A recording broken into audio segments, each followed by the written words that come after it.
बिस्मिल्लाहिर्रहमानिर्रहीम। अस्सलाम students, window to world history class 7 और पेज नंबर 6 पे आज जो टॉपिक हम करने लगे हैं इम्पैक्ट ऑफ फ्यूडलिज्म। यानी इससे पिछले वीडियो में हमने स्टूडेंट्स ये पढ़ा है और ये जानने की कोशिश की कि फ्यूडलिज्म कब वजूद में आया, फ्यूडलिज्म के कैरेक्टरिस्टिक्स क्या थी, फ्यूडलिज्म के उसको मुकम्मल हमने उसको थारोली स्टडी किया है। अभी हम ये देखते हैं कि इसके इम्पैक्ट यूरोप के ऊपर क्या आए। इम्पैक्ट का मतलब होता है असरात, यानी रिजल्ट क्या निकला। आपने पूरे साल स्टडी की और उस स्टडी का आफ्टर एंड एग्जाम के बाद उसका रिजल्ट क्या निकला, क्या परसेंटेज आई, क्या अच्छा हुआ, क्या बुरा हुआ। सो इम्पैक्ट ऑफ फ्यूडलिज्म के बारे में हम ये जानेंगे। फ्रॉम 14th सेंचुरी ऑनवर्ड, यानी 1400 की जो सदी थी, जब ये ऑनवर्ड आगे की तरफ मूव हुई है, यानी हमने मिडिल एज को रीड करना है ना 500 से लेके 1500 तक के लिए। तो जब ये 14th सेंचुरी चल रही थी, feudalism began to weaken due to the following reasons. कि फ्यूडलिज्म जो है, जो आप यूं कहें कि 500 सीई से ग्रेजुअली इंप्रूव कर रहा था और बड़ा स्ट्रांग हो गया था यूरोप के अंदर। इटली, ग्रीस, रोम और जो साथ के नेबरिंग उस वक्त की स्टेट और कंट्रीज थे, वहां पे बहुत ज्यादा, फ्रांस, इवन के पुर्तगाल और ये सारे एरियाज हमने पिछले वीडियोस के अंदर कवर किए। अब हमें वो रीजंस जाननी है जिनकी वजह से ये डाउनफॉल आया है, इसमें कमी आई है। The black death plague spread throughout the Europe, killing more than a quarter for the population of Europe during 1347 to 1352। Basically students, ये जो ब्लैक डेथ प्लेग्यू है, ये बेसिकली एक ना पिस्सू से फैलने वाली एक बीमारी है जो इन्फेक्टेड होती थी मैमल्स को और ह्यूमन एनिमल्स को ये इफेक्ट करती थी।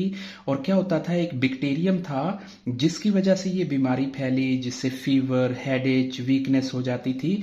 और प्रॉपर इसकी वैक्सीनेशन ना होने की वजह से आप यूं कहेंगे 1347 टू 1352 के अंदर आप मोर देन, आप ये कहें कि कोई 50 मिलियन जो लोग हैं यूरोप के अंदर मोस्टली, अच्छा जिनके पास सहूलतें नहीं थी, गरीब गुरबा थे, जो ग्रास रूट लेवल पे जिंदगी गुजार रहे थे, नुकसान तो उन्हीं का होना था ना। जो पेशेंट्स थे, जो लेबर थी, जो ग्रेड 4 के जो एम्प्लॉयज आप कह लें कि जो बिल्कुल माइनॉरिटीज में रह रहे थे, तो उनको सहूलतें नहीं थी। तो वहां पे ये जो ब्लैक डेथ ऑफ प्लेग्यू है, ये इसने बड़ा नुकसान किया। और इसका एंड भी जो है ना लाइकली ऐसे ही हुआ जैसे हमने क्वारंटाइन, ये अभी पेंडेमिक का जो कोरोना का टाइम था, लोगों ने क्वारंटाइन किया, प्रैक्टिस की और उसके साथ साथ इफेक्टेड लोगों को क्योरिंग की और इस तरह से ये खत्म हुआ। सो एक रीजन तो हमारे सामने ब्लैक डेथ ऑफ प्लेग्यू आ गया कि ये ताउन की बीमारी थी। मतलब ये कहें कि ये एक ना इंसेक्ट से फैलने वाली एक बीमारी थी। अच्छा, इस बीमारी ने एक बहुत बड़ा चेंज किया since the crisis caused severe shortage of labor। यानी जब लोग, आप देखें, अचानक से अगर 30 to 40 मिलियन लोग अगर खत्म हो जाती है, तो इट मीन्स के लेबर की तो बहुत बड़ी शॉर्टेज आ जाएगी। और जो फ्यूडलिज्म है वो तो डिपेंड ही लेबर पे कर रहा था कि वही काम करते थे, मेहनत करते थे और वहां से वो अर्निंग हो रही थी। And born the feudalism weekend. और यही एक मेन ऐसी रीजन थी जिसकी वजह से फ्यूडलिज्म जो है वो कमजोर होना शुरू हो गया। अब सेकंड नंबर पे जो हम हेडिंग कवर करेंगे, नंबर 2 पे जो पॉइंट है, the growing power of minority and the nobility lead the rebellion by the peasants and wanted to the liberate themselves by the chain of the feudalism.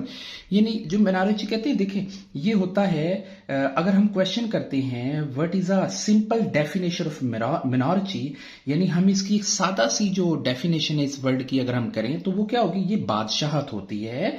A system of a government in which one person, usually a king और a queen, यानी किसी ऐसे state, किसी ऐसी जगह पे जहां पे कोई एक बंदा क्वीन हो या किंग हो और वो हुकूमत करता हो, उसी हम कहेंगे मिनॉरिटी सिस्टम। और नोबिलिटी से मतलब देखें, जैसे ही किंग के बाद में जो डायरेक्ट नीचे बंदे आते थे वो नोबल्स होते थे, लॉर्ड्स होते थे, रिच पीपल्स होते थे। डायरेक्टली जो है मतलब ये भी एज लाइक ऐसे समझे जैसे ये भी चलते फिरते बादशाही होते थे। Lead the rebellion by the patients के, बगावत शुरू हो गई किसानों की तरफ से, और क्या हुआ, लिबरेट होना शुरू हो गए ना, liberate them self for the feudalism, और उन्होंने बगावत करना शुरू कर दी इस फ्यूडलिज्म के अगेंस्ट के। इस तरह से ये पावर जो है ना वो मुनासिब।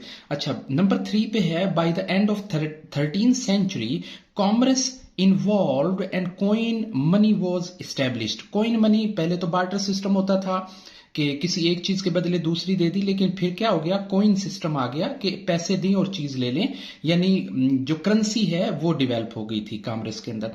Hence, specific local lord could pay money instead of performing military services by the king. अच्छा, बजाय इसके कि जो लॉर्ड्स होते थे वो अपनी किसी लेबर को बादशाह के लिए लड़ने के लिए भेजे, उन्होंने बहुत आसान सा वो रखा कि वो सिक्के देना शुरू कर दिए, करेंसी देना शुरू कर दी कि ये 100 अशरफियां, ये 100 कॉइन्स हैं, ये 100, मतलब कुछ भी पैसे देना शुरू कर दिए कि हमारे बंदे नहीं फाइट कर सकते, आप ये करेंसी ले लें। यानी एक तो ब्लैक डेथ आ गई, दूसरा क्या हुआ कि मिनॉरिटी और नोबिलिटी जो है उसके अंदर और जो जो जो थे पेशेंट्स से उनके दरमियान डिफरेंसेस क्रिएट हो गए।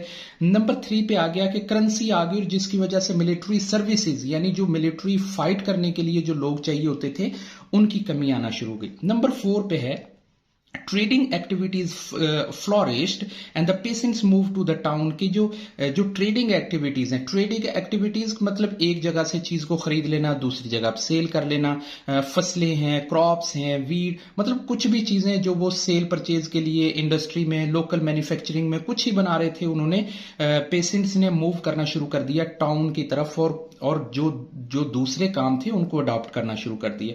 To free make living on choices, और अपनी मर्जी से, किसी की बाउंडिंग नहीं, अपनी मर्जी से उन्होंने काम करना शुरू कर दिया। नंबर 5 पे जो इंपैक्ट ऑफ द फ्यूडलिज्म है वो ये होया, the noble became the weaker, के जो नोबल्स थे और जो मिनॉरिटी थी और जो टॉप लेवल की, जो टॉप ऑर्डर जो किंगडम थी वो वीक होना शुरू हो गई। हैंस चुनाचे there land and the power was lost, कि उनकी जो ताकत होती थी और जो उनकी पावर थी वो कम होना शुरू हो गई। The soldiers were the paid wages, और जो सोल्जर्स होते थे, जो सिपाही होते थे, जो फाइट कर रहे होते थे इन मिनॉरिटी और इन किंगडम और इनके साथ से, तो उनको डेली वेजेस मिलना शुरू हो गई ना, जैसे पेड वेजेस, सैलरी आना शुरू हो गई।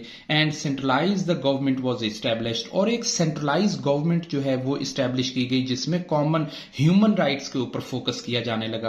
तो ये कहे कि ये वो इंपैक्ट्स हैं जिनकी वजह से फ्यूडलिज्म खत्म हुआ है। इंशाल्लाह नेक्स्ट वीडियो में हम बाइजेंटाइन एम्पायर को डील करेंगे। तब तक के लिए अल्लाह हाफिज, अपना ख्याल रखिएगा।